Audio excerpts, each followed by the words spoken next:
Hello everyone, नमस्कार आप सभी को।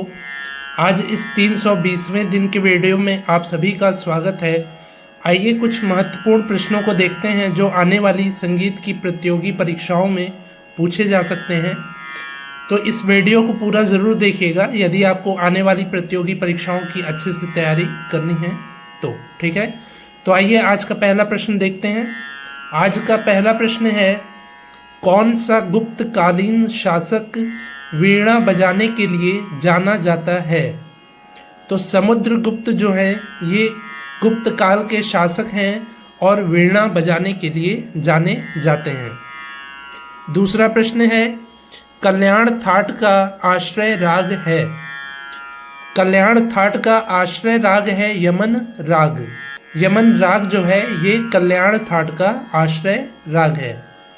तीसरा प्रश्न है, स्वामी डी.आर. पार्वतीकर किस वाद्य को बजाने के लिए जाने जाते हैं?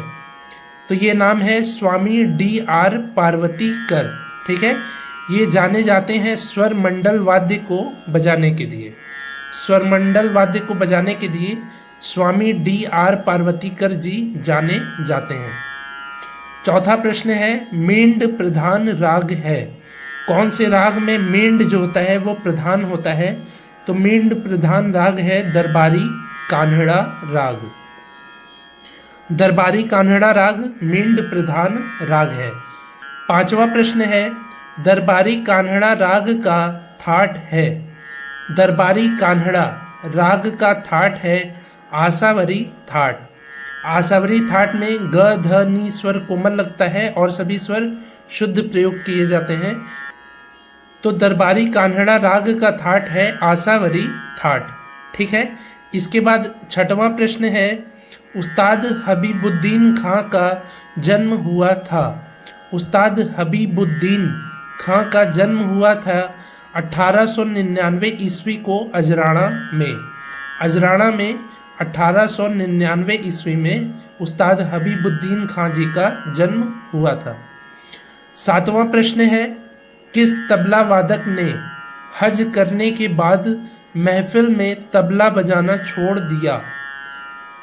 तो उन तबला वादक का नाम है उस्ताद हाजी विलायत अली खां। उस्ताद हाजी विलायत अली खां जी ने हज करने के बाद जो है तबला बजाना छोड़ दिया था।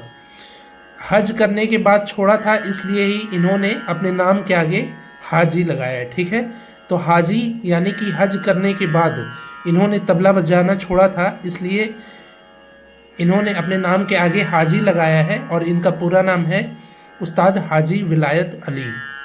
ठीक है, इसके बाद आठवां प्रश्न है, कौन सा राग आधुनिक समय का अत्यंत श्रुति मधुर तथा कर्णप्रिय राग माना जाता है? तो ये राग है मधुवंती राग।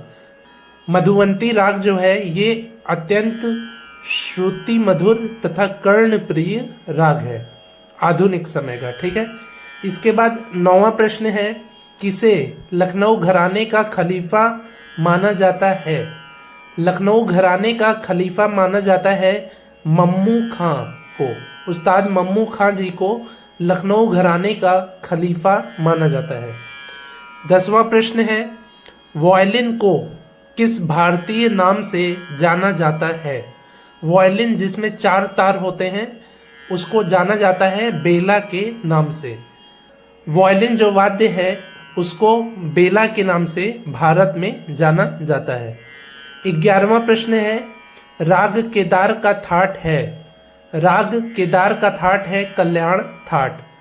कल्याण थाट का राग है केदार। ठीक है, 12वां प्रश्न है, दक्षिण भारतीय तथा उत्तर भारतीय संगीत पद्धति में स्वरों की संख्या मानी गई है।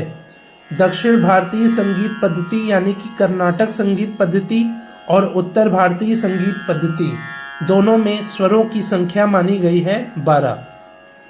13वां प्रश्न है, 3 ताल की आड़ आरंभ होती है। 3 ताल की आड़ आरंभ होती है 5 सही 1/3 मात्रा से। 5 सही 1/3 मात्रा से 3 ताल की आड़ आरंभ होती है। 14वां प्रश्न है, हवेली संगीत के साथ प्रयुक्त वाद्य है?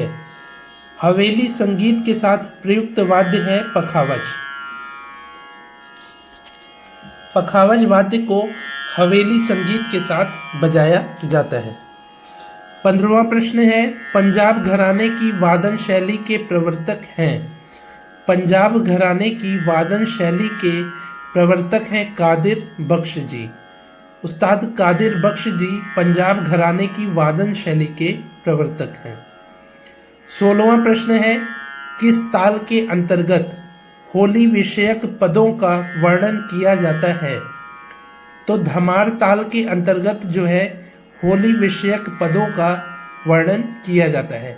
धमार शैली में, धमार गायन शैली में राधा कृष्ण जी की होली के बारे में वर्णन किया जाता है, तो उसको धमार शैली को जो है धमार ताल के साथ गाया जाता है। तो इसलिए धमार ताल के अंतर्गत जो है होली विषयक पदों का वर्णन किया जाता है। ठीक है। इसके बाद 17वां प्रश्न है, गजरा किस वाद्य के ऊपरी हिस्से के चारों ओर गुथी हुई डोरी को कहा जाता है? तो गजरा जो है ये तबले की पूड़ी के चारों ओर गुथा हुआ होता है, बना हुआ होता है, जिसकी सहायता से पूड़ी को बांधा जाता है। ठीक है। तो गजरा जो है ये ऊपरी हिस्से के चारों ओर, तबले की ऊपरी हिस्से के चारों ओर गुथी हुई डोरी को कहा जाता है। इसके बाद 18वां प्रश्न है, मनुष्य के चित्त का रंजन करे यह गुण क्या कहलाती है? तो मनुष्य के चित्त का रंजन करे यह गुण कहलाती है राग। राग जो है ये मनुष्य के चित्त को रंजन करता है, यानी कि मनुष्य के चित्त को प्रभावित करता है, खुश करता है। तो ये गुण है रागों के अंतर्गत। राग में जो गुण होते हैं वो मनुष्य को प्रसन्न करते हैं। ठीक है। 19वां प्रश्न है, ताल जगत में सर्वश्रेष्ठ एवं सर्वाधिक लोकप्रिय ताल है? ताल जगत में सर्वश्रेष्ठ एवं सर्वाधिक लोकप्रिय ताल है 3 ताल। 3 ताल 16 मात्रा की ताल है जो कि सर्वश्रेष्ठ है और सबसे ज़्यादा लोकप्रिय है। 20वां प्रश्न है, गिटकरी को किस गमक के समान माना गया है? गिटकरी को स्फुरित गमक के समान माना गया है। स्फुरित गमक के समान गिटकरी को माना गया है। ठीक है। तो ये हो गए आज के 20 महत्वपूर्ण प्रश्न। उम्मीद है आपको ये सभी प्रश्न अच्छे से समझ में आ रहे होंगे। यदि आपको ये प्रश्न अच्छे से समझ में आ रहे हों तो आप इस वीडियो को लाइक करिए, ज़्यादा से ज़्यादा अपने दोस्तों से शेयर करिए। आज ये 320वें दिन का वीडियो है। इसके पहले की 319 वीडियोस के प्लेलिस्ट का लिंक नीचे डिस्क्रिप्शन में है। यदि आपने अभी तक उन महत्वपूर्ण वीडियोस को नहीं देखा है तो आने वाली परीक्षा की अच्छे से तैयारी करने के लिए आप उन वीडियोस को भी एक बार ज़रूर देख लीजिए। ठीक है। तो मिलते हैं ऐसे ही अगले नए वीडियो में। तब तक के लिए नमस्कार, धन्यवाद।